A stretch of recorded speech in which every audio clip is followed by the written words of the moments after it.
अब मिसाल हम दोबारा देते हैं। पाकिस्तान के अंदर जिस तरह बाजरा 6,000 पर था, लोगों ने क्या किया, बड़ा बड़ा इन्वेस्टर को लगा कि अब हम इसको ऊपर लेकर जा सकते हैं। काफी लोग काफी दिन तक बाजरा 6,000 की रेंज में। अब यहाँ पर मोस्टली होता क्या है, एक और चीज हम स्टार्ट से देखते हैं।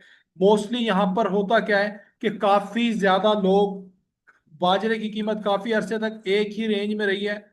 जिसने छोटे इन्वेस्टर ने बड़े इन्वेस्ट छोटे इन्वेस्टर्स ने को लगता है कि अब ये ऊपर जाने वाला नहीं है, वो इन्हीं पॉइंट्स पर, क्योंकि काफी टाइम गुजर चुका होता है, अपनी चीजों को सेल आउट कर देते हैं। जैसे ही काफी चीजें सेल आउट होती हैं, डिमांड नीचे की तरफ जाती है। इस तरीके से करंट प्राइस से थोड़ा सा नीचे जाएगी। फिर बड़ा इन्वेस्टर क्या करेगा, यहां से बाजरे को बाय करेगा, और यहां से बाय करने के बाद वो इसको ऊपर की साइड ले जाएगा।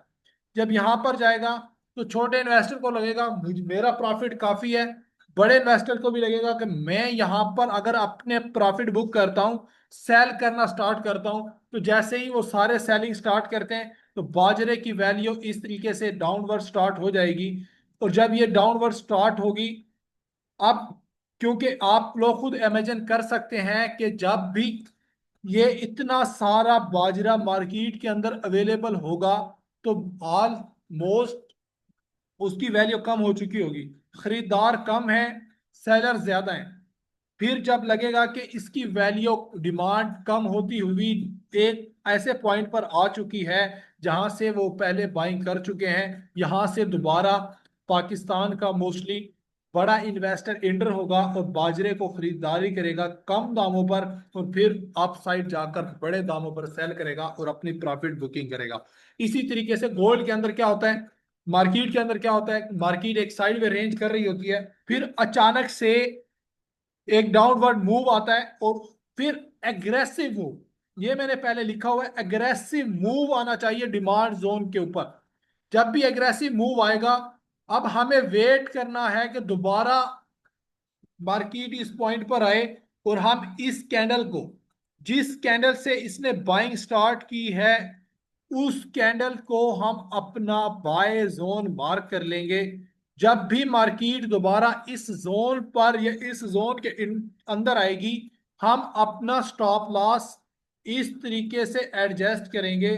ये हमारा एंट्री पॉइंट होगा, स्टॉप लॉस इसके नीचे होगा, तो टारगेट हमारा लास्ट वाला हाई हमारा टारगेट। इस तरीके से हम डिमांड जोन करते हैं। अब मार्क वगैरह लेकिन लाइव मार्केट के ऊपर आप लोगों को लेकर चलता हूँ। हम बड़े से बड़ा टाइम फ्रेम यूज करने की कोशिश करेंगे, ताकि हमारा जो है डिमांड जोन वो ज्यादा हो रहे। हम यहाँ पर H1 के डिमांड जोन के ऊपर जाते हैं।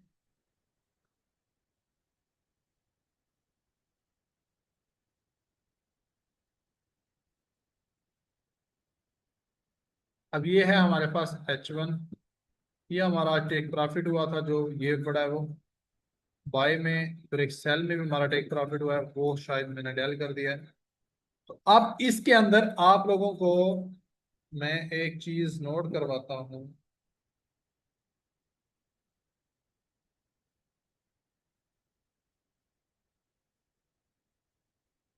अब आप लोगों को एक,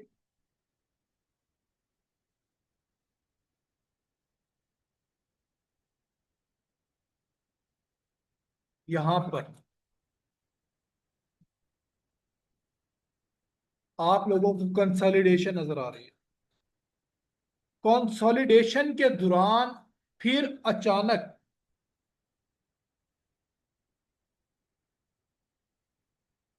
एक कैंडल बनती है, ये वाली, ये कैंडल एक स्ट्रॉन्ग कैंडल बनती है। इस और इसके बाद एक अग्रेसिव मूव हमें देखने को मिलता है। सॉरी, एक मिनट वेट कीजिएगा। जी, ओके,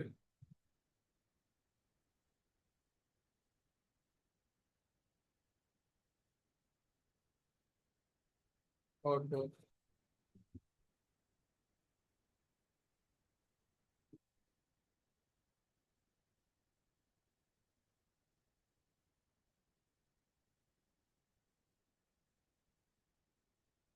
चलें जी। अब यहां पर आपको कंसोलिडेशन नजर आ रही है इस पॉइंट से। अब ये यहाँ पर पॉइंट्स हैं, यहाँ पर वाकई जो डिमांड जोन है उसके लिए मैं लाइव मार्केट में आपको दिखाऊंगा वो वैलिड कैसे हो। आपको लास्ट पर ये विग्स नजर आ रहे हैं इस तरीके से।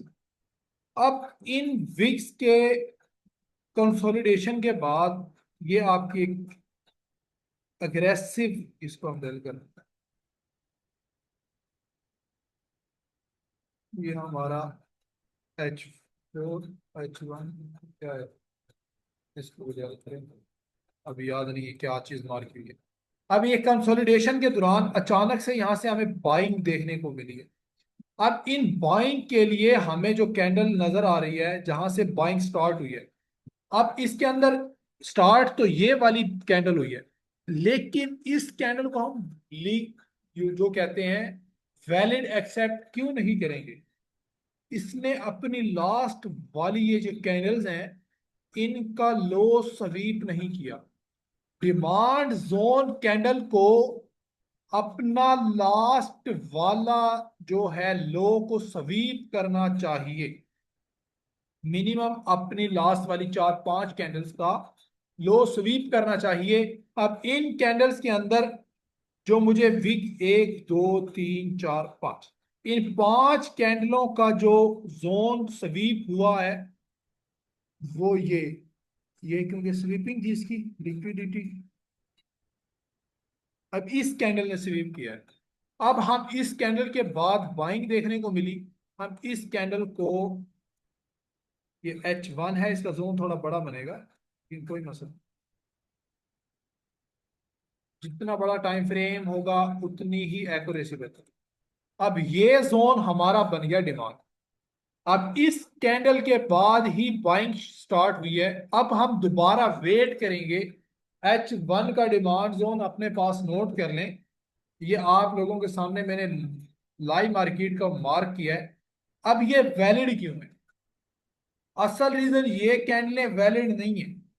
असल रीजन ये है कि ये इसका एक मेजर हाई था, ये ब्रेक हुआ और इसके अप साइड H1 की स्ट्रॉन्ग बुलिश कैंडल क्लोज हुई है। अब इस कैंडल के बाद ये देखें प्रॉपर तौर पर रीटेस्टिंग भी हुई है और उसके बाद एग्रेसिव मूव हमें देखने को मिला। अब जब भी गोल्ड इस पॉइंट पर इस एरिया के अंदर आएगा, ये बन रहा है 38 to 27, एरिया थोड़ा बड़ा है ये क्योंकि H1 का जोन है, तो 110 पिप्स इस जोन के अंदर जब भी आए आप बाइंग कर सकते हैं, लेकिन एक माइंड में रहे गोल्ड के अंदर फंडामेंटल डिस्टरबेंस और टेक्निकली कंप्लीट यहां से बाय जाएगा। 95% यहां से बाय जाने के चांसेस होते हैं अगर ऊपर से कोई स्ट्रॉन्ग प्रेशर नजर। एक और चीज, अब ये यहां तक जितना तेजी से आएगा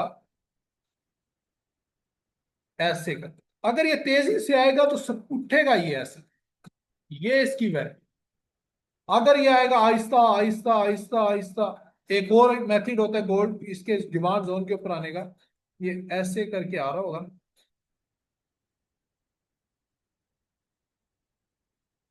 छोटी छोटी, लेकिन जब भी वो इसके करीब पहुंचेगा ऐसे, ऐसे करेगा ऐसे, बिल्कुल, तो फिर ये मेथड होता है डिमांड जोन के ऊपर आने का। या डायरेक्ट आ सकता है या अगर छोटी छोटी कैंडल बनाते आएगा तो लास्ट वाली कैंडल एक स्ट्रॉन्ग कैंडल क्लोजिंग देगा यहाँ पे, हर बंदा यहाँ से सेलिंग के अंदर इंटर होगा और बाइंग से डरेगा। लेकिन राइजिंग स्टार मोस्टली इन चीजों से नहीं डरती, जब भी उसको इस तरीके का जोन नजर आए वो बाइंग करवा देते हैं और अच्छी जो हमारी एक्यूरेसी है वो हमें मिलती है। कुछ सिग्नल हमारे वीक के अंदर 1-2 सिग्नल इस डिमांड जोन के ऊपर भी होते हैं। आप लोगों को बताया भी जा रहा होता है कि H1 का डिमांड जोन है, M5 का डिमांड जोन है, M15 का डिमांड जोन है। एक तो डिमांड जोन ये हो गया। अब इसके बाद जो इस H1 के अंदर डिमांड जोन है तो कहाँ पर होना चाहिए जहां से हमें स्ट्रॉन्ग बाइंग देखने को।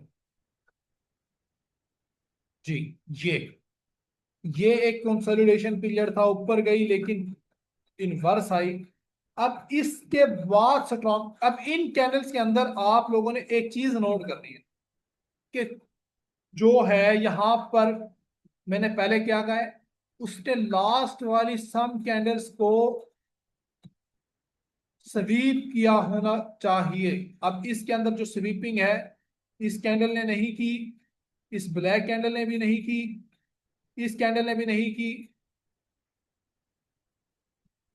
ना ये कैंडल, ना ये कैंडल, ना ये कैंडल, बाकी कोई भी कैंडल, इस कैंडल ने भी कोई स्वीपिंग नहीं की लास्ट वाली कैंडलों की। अब इसको वैलिड रखने के लिए हमें क्या चीज नजर आ रही है, हमें ये नजर आ रहा है कि ये कैंडल हमारे पास स्वीपिंग वाली कैंडल है। इसके स्वीप करने के बाद गोल्ड के अंदर एक अच्छा मोमेंटम नजर आया। ये जोन मार्क कब कर, ये नहीं कि आपने ये कैंडलें देखकर मार्क कर लेना, इसका जो लास्ट वाला स्ट्रॉन्ग हाई है वो ब्रेक होना चाहिए। अब ये ब्रेक हुआ स्ट्रॉन्ग कैंडल के साथ, एक अच्छे मोमेंटम के साथ, और ये बाय गया। जब भी गोल्ड इसके पास आएगा हमें बाइंग देखने को मिलेगी। ये हमें 3480 से 3472 71 तक एरिया है, तकरीबन ऑलमोस्ट 60 पिप्स, 70-80 पिप्स का। तो ये H1 का जोन डिमांड, क्योंकि यहां से भी मांग बढ़ी है गोल्ड की और यहां से भी मांग बढ़ी है। अब जहां से गोल्ड की डिमांड बढ़ेगी हम उसको डिमांड जोन बोलेंगे। अब इसके नीचे H1 का डिमांड जोन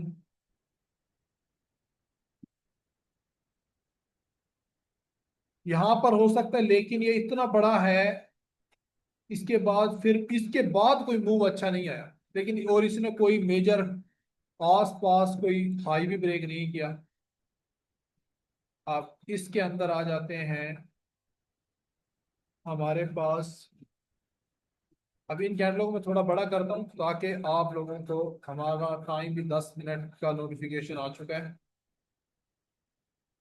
अब इन सारी कैंडलों के अंदर ये कैंडल है, ये है, ये है, ये, इन सारी कैंडलों के अंदर स्वीपिंग किस कैंडल ने की हुई है, स्वीपिंग इस कैंडल ने की हुई है, इसने। अब इसने स्वीपिंग लास्ट वाली ऑल कैंडल्स की स्वीपिंग है, और हम मार्क करेंगे इसको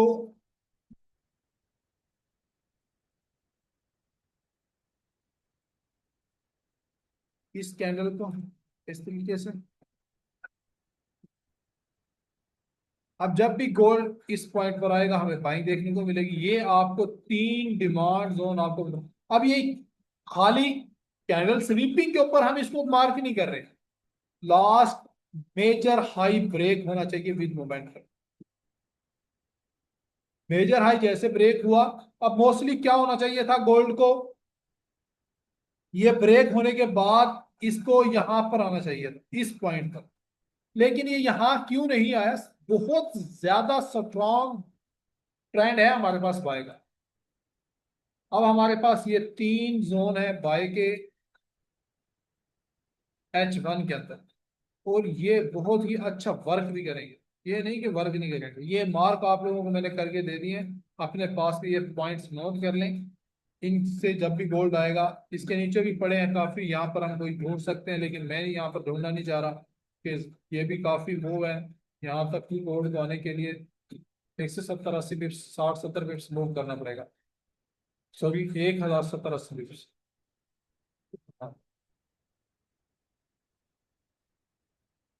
ये हो गया हमारे पास डिमांड जोन। अब डिमांड जोन यहाँ पर मैं गोल्ड को और ओपन कर दूं क्योंकि इसके ऊपर मार्किंग बहुत ज्यादा हो चुकी है हमारी।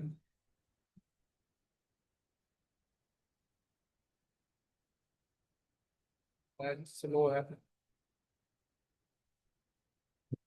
बल्कि एक क्लास का टाइम क्योंकि 7 मिनट रहता है, आप लोगों के क्वेश्चन आंसर डिमांड के ऊपर, मजीद कोई और इसके अंदर चीजें हुई कल सप्लाई के साथ में आप लोगों को समझा दूंगा। अब आप लोगों ने अपने जिसके कोई क्वेश्चन है वो क्वेश्चन अपने नोट करवा दें, और टू द पॉइंट क्वेश्चन होना चाहिए। चैट्स आप लोगों की ऑन हो चुकी है।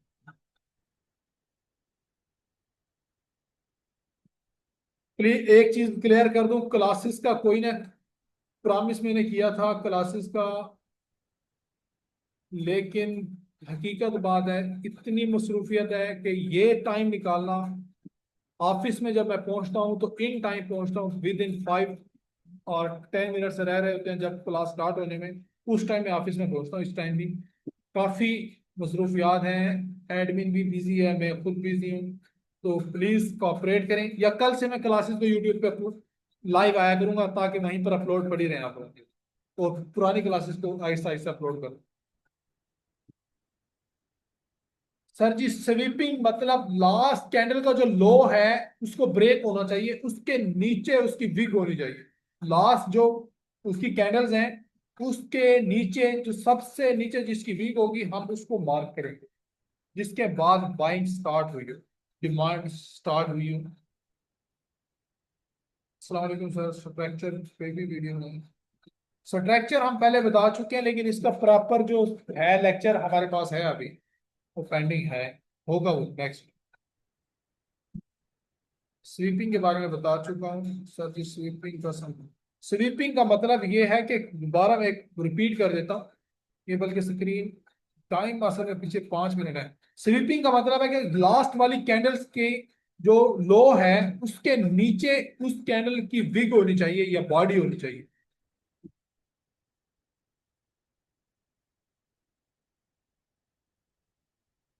सर जी ओबी और डिमांड में क्या ऑलमोस्ट सेम है, ऑर्डर ब्लॉक और डिमांड, लेकिन इसमें हल्का सा डिफरेंस है, वो जब ऑर्डर ब्लॉक का टॉपिक आएगा उस टाइम आपको क्लियर हो जाएगा। ये एसएमसी और आईसीटी, ये एसएमसी के अंदर आता है, डिमांड जोन भी हमारा, और ये सेल, ये डिमांड भी और सप्लाई भी, ये हमारे एसएमसी के लेक्चर हैं। और एक्सएमसी के अंदर भी यही है, प्राइस। अब मैंने हर चीज को बड़ा एक डिजाइन किया हुआ है आप लोगों की आसानी के लिए। अब मैं कैंडल स्टिक को ना पढ़ाता, प्राइस एक्शन को, डिमांड को, ये सारी चीजें डिफिकल्ट हैं, फिर वो मिक्सअप। मैं आपको एक प्रॉपर वे से समझा रहा हूँ ताकि आप लोगों की पता भी नहीं चलेगा, आपको हर चीज क्लियर हो जाएगी।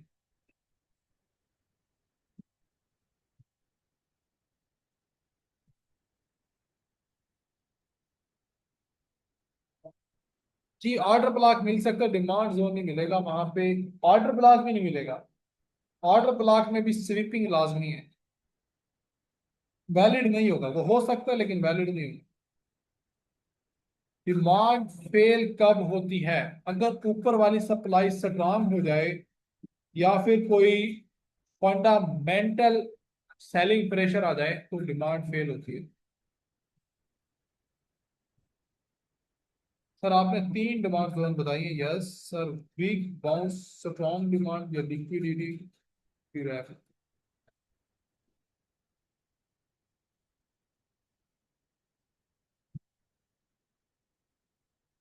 Last sir, weak bounce is equal to strong demand या लिक्विडिटी की रैप। जी लिक्विडिटी मतलब वही है, एक ही बात है कि लास्ट कैंडल्स की लिक्विडिटी स्वीप होनी चाहिए, क्योंकि एक ब्रेक होता है तो बाय में नहीं जाना।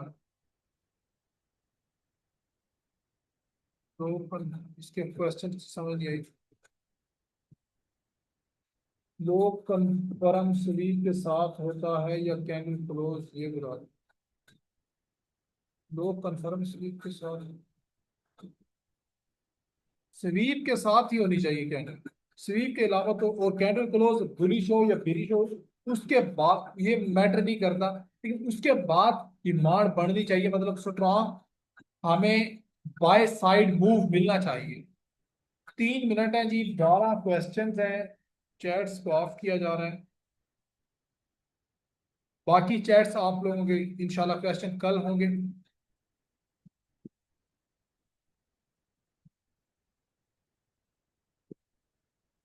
सर आपका बहुत शुक्रिया, आप हमें इतना टाइम देते हैं कि सर स्ट्रक्चर पैटर्न बता रहे हैं। स्ट्रक्चर के अंदर यही है कि मार्केट वही बाय ट्रेंड, मैंने परसों बताया भी था कि लॉस ब्रेक नहीं होना चाहिए उसके अंदर, ट्रेंड के अंदर लास्ट वाला लो, इस ये कैंडल वाला लो ना समझे उसको, वो स्ट्रक्चर का लो स्वीप ना हो और मार्केट बाय जाती रहे, एक नया हाई लगाती हुई, हायर हाई लगाते हुए, उसको बोल स्ट्रक्चर बोलते हैं। जब भी मार्केट लास्ट लो को ब्रेक करेगी, स्ट्रक्चर ब्रेक हो जाएगा, मोमेंटम शिफ्ट हो जाएगा और मार्केट रिटर्न सेल की side I. Sir same colour candle का डिमांड, सेम कलर, मैंने कहा कि कलर मैटर ही नहीं करता, उसके बाद आपको मोमेंटम नजर आना चाहिए उस स्वीपिंग कैंडल के बाद।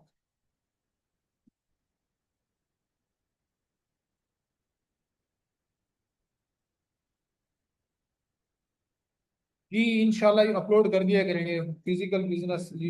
एक और चीज आप लोग माइंड में रख लें, ट्रेडिंग को पार्ट टाइम करना है। मैं खुद मैं अपने आप को काबिल समझता हूँ, लेकिन फिर भी मैं अपना फिजिकल बिजनेस रन करता हूँ प्रॉपर, डेली उसके ऊपर मेरी वो प्रोग्रेस होती है, वहां पर मैं जाता हूँ, टाइम देता हूँ। और क्यों, ट्रेडिंग एक ऐसा बिजनेस है, आपका एक दिन कॉन्फिडेंस लूज हो, आप एक दिन कोई बड़ी मिस्टेक करें और आपका अकाउंट सिफर और आप सड़क पर, इसलिए फिजिकल बिजनेस चूल्हा चलाने के लिए लाजमी है।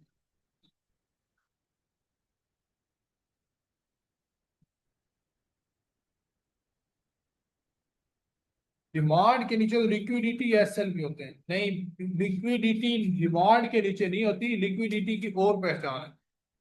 लिक्विडिटी कौन सी स्वीप होनी होती है, कौन सी डिमांड स्वीप होनी होती है, ये आपको आगे चल के पता चल जाएगा। वैलिड डिमांड जोन वो हो कि जिसके अंदर कैंडल लास्ट वाली ने स्वीप किया हो और मेजर हाई ब्रेक किया हो। हमारे पास लास्ट सेकंड चल रहे हैं, किसी का आंसर ना भी हो सका तो thank you so much.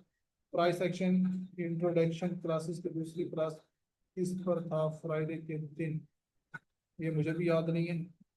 Sir आज मैं जमन बात किए थे तो मेरी दिन कह रही थी कि सर को शेयर किए तो गुस्सा करेंगे क्या ये। असल में पता क्या है गुस्सा की, मैं आपको बता दूं, बिजी